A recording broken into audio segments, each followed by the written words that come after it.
Assalamu alaykum qarindoshlar, qanday ahvolinglar? Men Amerikadan doktor Mehmet deyman. Men bugun bel og'riqining sabablari degan temada qisqacha bir leksiya so'zlab o'tmoqchi.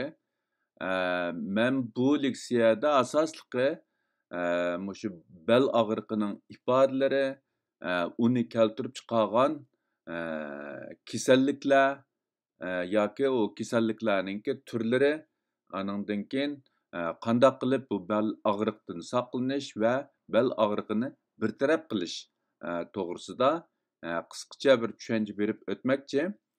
Tövəndə diqqətinizlər bu leksiyanın təfsilatında bo'lsin.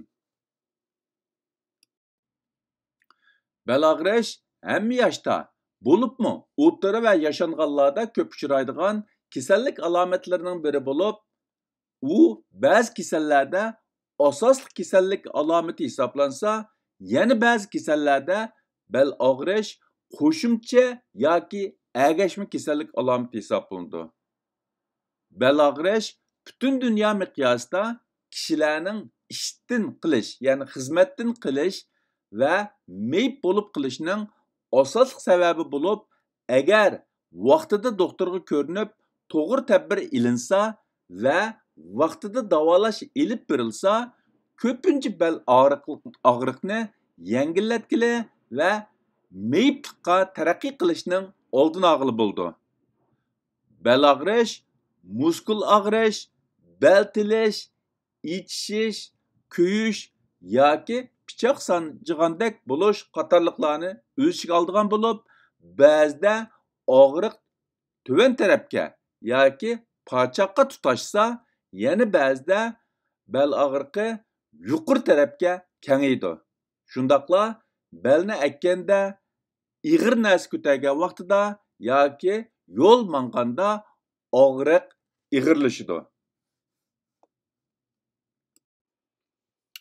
Undaqda bu bel og'rishni keltirib chiqaradigan kasalliklar nima yoki bel og'rishningki sabablari nima degan vaqtida bel og'rishni keltirib chiqargan kasalliklarni cho'ng jihatdan ikki cho'ng turga ayirish mumkin.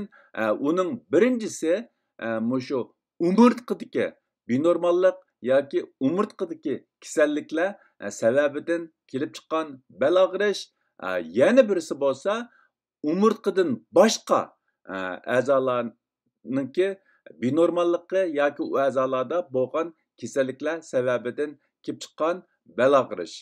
Endi bu bel og'rishni keltirib chiqargan umurtqadagi kasalliklar yoki binormalliklar qaysilar degan vaqtida men tövəndə mushu umurtqadagi mushu ko'p uchraydigan kasalliklar, ya'ni bel og'rishga sabab bo'lgan yoki bel og'rishni keltirib chiqargan mushu umurtqadagi ko'p uchraydigan kasalliklarni tövəndikidek tizib chiqdim. Uningki birinchisi bel chim bo'lish. Bu o'rta va yashanganlarda eng ko'p uchraydigan bel og'riqini keltirib chiqaradigan kasallik hisoblanadi. Ikkinchisi umurtqa bo'g'im yallig'i, uchinchisi umurtqa ilik yallig'i, to'rtinchisi umurtqa sunak bo'shab ketish. Bu kalsiy kam yoki yashangan odamlarda ko'p uchraydigan kasallik bo'lib, bumi bel og'rishni keltirib chiqaradigan muhim kasallikniki birisi hisoblanadi. Beshinchisi umurtqa neytisi tarayvilish, ya'ni umurtqa neytisi tarayvagan vaqtida uning ichidagi yulun yoki nervlar besilib, uzun muddat davom qilgan og'riqni, hatto palaj bo'lib qilishni keltirib chiqarishi mumkin. Oltinchisi umurtqa o'smisi, ya'ni umurtqada o'sma bo'lgan vaqtidami yulun yoki nervini besib olib, bel og'riq, put-qo'l og'rish, hatto palajni keltirib chiqarishi mumkin. Yettinchisi umurtqa sunak sunish. Sakkizinchisi umurtqa o'rnidan qo'zg'alab ketish. To'qqizinchisi qitilish xarakterlik umurtqa yallig'i.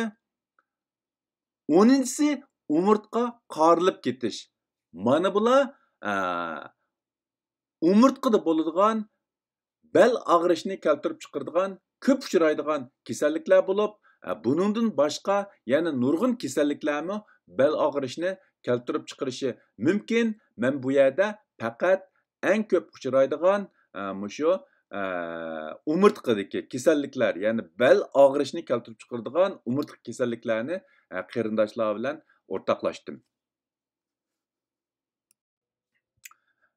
Bel ağrışını yukarıda men dep ötgendikidek şu umurtqadaki bazı kasallik ve binormallıklardan başka yani şu börek yoki muskul qatorliq boshqa a'zolarmi bel og'rishini keltirib chiqaradigan bo'lib, ularninki birinchisi sag'ra nervisi og'riqi, ikkinchisi sag'ra so'ngak yallıqı, üçüncüsü börek yallıqı, dördüncüsü börekке taş düşüş, beşincisi muskul zahmisi, yani beldeki muskul zahmilengen vaxtidimi bu bel ağrıqını keltirib chiqarishi mumkin. Altıncısı balyatqı ichki perdesi binormallıqı, yettincisi ma'zi bezi yallığı. Ma'zi bezi yallığı bo'lib qolgan vaqtidimi ko'pincha hollarda belning töven qismi tilib ağrıydigan yoki issiq o'tmaydigan, har doim muzlagandek his qiladigan shundoq bo'lishi mumkin. Bu to'g'risida men ma'zi bezi kasalliklarini so'zlagan vaqtida so'zlab o'tgan, bu yerda tafsili to'xtalmayman. 8-si muskul tala og'riqi, 9-si homila bo'lish yoki ig'royoq, ya'ni ayollar homila bo'lgan vaqtida ig'royoq bo'lgan vaqtidami bel ağrıydigan, bel taladigan ahvollar kelib chiqadi. 10-si semizlik. Ba'zi semiz kishilarda biz farq etish yoki bayqash qiyin bo'lgan ba'zi mexanizm yoki sabablar tufaylidan ba'zi kishilarda bel og'riqi bo'lishi mumkin. Bular shu yuqorida men deb o'tgan umurtqadan sirtqi shu boshqa a'zolarniki sababidan kelib chiqqan bel og'rishni keltirib chiqaradigan kasalliklar hisoblanadi. Bel og'riqning oldini olish, ya'ni biz qanday qilgan vaqtimizda bu bel og'riqiga giribtor bo'lishdan saqlana olamiz yoki uning oldini ola olamiz degan vaqtimizda men yuqorida deb o'tgandagidek ko'pincha bel og'riqini yulun deki ba'zi binormallik yoki kasalliklar, anandaki muskul zahmisi yoki nervidagi ba'zi binormalliklar keltirib chiqarganligi uchun men tövanda bu jihatda biz nimalarga diqqat qilish orqali shu yuqoridagi men deb o'tgan ahvollar keltirib chiqargan bel og'riqining oldini ola olamiz degan nuqtada asosli qilib to'xtalaman. Uning uchun birinchisi aktiv badan chiniqtirish, ikkinchisi muskulni kuchlantirish, bo'libmi beldagi muskullarni yaxshi chiniqtirish orqali o muskullarni kuchlantirish, muskulninki avrishimchanligini yoki elastikligini yaxshilash, uchinchisi badan ig'irligini muvofiq kontrol qilish, to'rtinchisi tamaki chekmaslik yoki tamakini tashlash, beshinchisi o'r turish, o'ltirish va yetish holatiga alohida diqqat qilish, umurtqa va muskullarning tabiiy bo'lmagan holatda uzun turishidan saqlanish. Bu shu beldagi ba'zi og'riqlardan saqlanishda alohida muhim. 6-si mumkin qadar bak ig'ir narsa ko'tarishdan saqlanish kerak. Agar cho'qim ig'ir narsani ko'tarmoqchi bo'lgan vaqtda belni tuz tutib faqat tiznila egib yukni badanga yaqin tutib ko'tarish kerak. Bu orqali belninki zaxmi bo'lishni, belning chin bo'lib ketishining oldini olish mumkin. 7-si yalliq va boshqa kasalliklarni vaqtida bartaraf qilish, davolash kerak. U orqali yalliqdan va boshqa munosabatli kasalliklar sababidan kelib chiqqan bel og'riqining oldini olish mumkin. Bel og'riqni bartaraf qilish, ya'ni agar biz bel ağrıqının oldini ololmagan vaqtimizda yoki bel ağrıqidan saqlanolmay, bel ağrıqiga giribtar bo'lgan vaqtimizda biz nima ish qilishimiz kerak? Ya'ni bu og'riqni qandoq bir taraf qilishimiz kerak degan vaqtimizda, birinchisi oldi bilan bel og'riqining aniq o'rni, doirasi, yuz berish qonuniyati, dom qilish ahvoli va agashma kasallik alomatlari qatorliqlarga asosan bel og'riqini keltirib chiqargan kasalliklarni faraz qilish va uniga ko'ra bir taraf qilish kerak. Ya'ni bu bel og'riqini umurtqidagi benormallik yo kasallik keltirib chiqarganmi, yoki bo'lmasa muskul, nerva yoki börekdagi kasalliklar keltirib chiqarganmi, buni shu o'zimizdagi og'riq ahvoliga asosan faraz qilib chiqib, shu jihatda diqqat qiladigan ishlarga diqqat qilishimiz, bir taraf qiladigan ishlarni shuningga asosan bir taraf qilishimiz kerak. Ko'pincha ushoq og'riqlar bizniki mushu nishonliq diqqat qilishimiz yoki bir taraf qilishimiz orqali u og'riqdan qutula olishimiz yoki u og'riqni pasaytira olishimiz mumkin.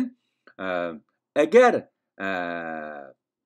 bu og'riq pasaymay yoki uzun muddat davom qilsa, u vaqtida ikkinchidan mushu zo'r bo'lgan vaqtida doktorga ko'rinib, tafsiliy tekshirish ilib berish, kasalga aniq diagnoz qo'yish, shuningga asosan davolash ilib berishga to'g'ri keladi. Uchinchidan, ko'pincha og'riqlar mushu muskulniki zaxmisi yoki nerviniki yollig'i sababidan kelib chiqqan ko'pincha ushoq og'riqlar odatda mushu fizikalik davolash yoki uyg'ulab davolash orqali alayda unumga erishish mumkin. Bu xil davolashlar mushu fizikalik davolash va uyg'ulab davolash hozir mushu ko'p uchraydigan, ya'ni alayda ig'ir kasal bo'lmagan ba'zi bel og'riqlarga alayda unum qiladigan bir xil davolash usuli hisoblanmoqda. To'rtinchisi dori bilan davolash. Ya'ni yollig'dan kelib chiqqan og'riqlarga yolliq qaytarish dorisi ishlatish, anandan keyin og'riq vaqtincha bir taraf qilinmagan vaqtida uningga ko'ra belgilik og'riq pasaytish dorisi ishlatish kerak. Bu yerda alay ta'kidlab o'tadiganimiz shuki, mushu og'riq pasaytish dorisi odatda kasalni davolamay, faqat kasal alomatlariga foyda qiladigan dori bo'lganligi uchun uzun muddatdan, ya'ni uzun muddatlik davolashdan chiqish qilgan vaqtida yanala kasalni aniqlab, shu og'riqni keltirib chiqargan kasalni davolashga to'g'ri keldi. Shunlashqa bu yerda og'riq pasaytish dorisini uzun muddat ishlatishdan saqlanish, eng muhimi kasalga aniq diagnoz qo'yib, shu og'riqni keltirib chiqargan kasallikni davolash bu bel og'riqidan qutulishda nihoyatda muhim. Beshinchisi, zo'r bo'lsa operatsiya qilib davolash. Masalan, yulundagi o'sma yoki va boshqa mushu operatsiya qilmasa bo'lmaydigan kasalliklarni cho'qim operatsiya qilib davolashga to'g'ri keldi. Bugungi bu bel og'rishining sabablari degan temadagi qisqa leksiyani shu yerda oxirlashtirmoqchi. Hammanglarning diqqat berganinglar ko'p rahmat. Alloh hammamizningki tinini salomat qilsin. Ko'rishga omon bo'linglar. Xayr xo'sh.